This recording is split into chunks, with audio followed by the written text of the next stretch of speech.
All right, here's the before.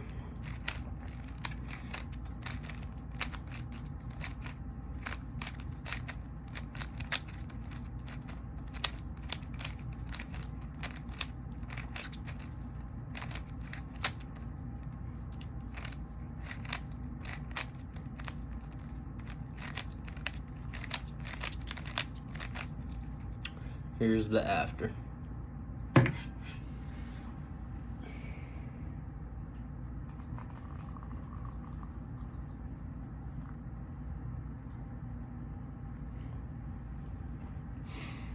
I guess for me, kind of talking about what I've learned,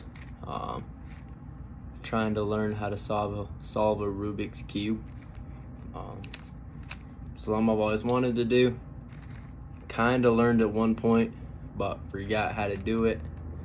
So it was good for me to, I guess, actually learn the whole thing, how to do it. So that was fun. But I guess something I've learned would be importance of doing daily practice. Like, I don't know, you always hear people say that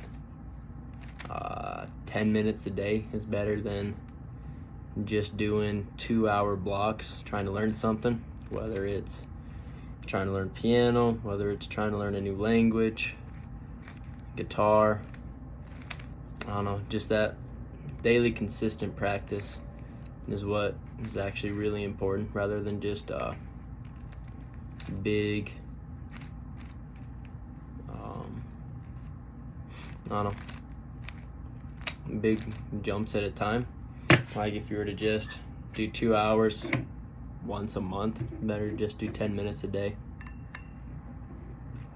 I know there's studies to back that up, but this is something that, I don't know, kind of drove it home for me. Another thing I've learned is that, I don't know, when something like seems difficult or seems hard, a lot of the times it's actually not as hard as we think it is. But it's just that stigma or that mental block of trying to figure out how to do something is what really gets us. So I think once we actually put forth some effort and try to learn how to do something, that we're able to do it a whole lot easier than we thought it would have been otherwise. So a lot of times just taking that first step's pretty important. The first step's the hardest, just getting going. So I think that's something I learned. But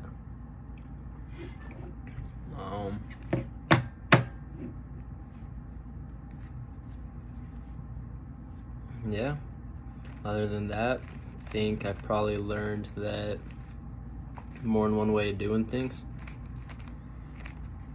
I think I looked up a couple different videos on how to solve a Rubik's Cube, talked to a couple different people I know that know how to solve Rubik's Cubes, and each one had their own little way, and they were all a little bit different. Like, I don't know, this thing's 3 by 3 by 1, 2, 3, 4, 5, 6. So I don't know how many different possibilities there are on this thing, but there's a lot of ways to solve it. So just because someone's doing it different than you doesn't mean they're doing it wrong per se. But I thought that was kind of interesting how all the different sources or people I talked to had a different way of doing it.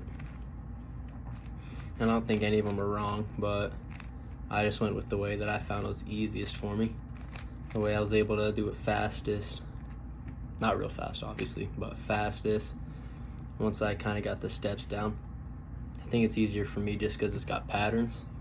Like, just look for patterns on the front, fill in the corners, look for patterns on the bottom, fill in the corners, look for patterns again, then just fill in the corners. So makes sense to me, just how there's a pattern for every step.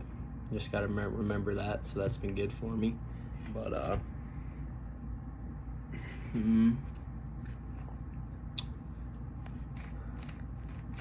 yeah, it's been a good assignment so far.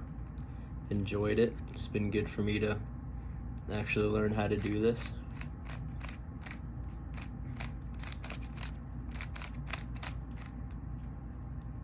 And here we are, last step.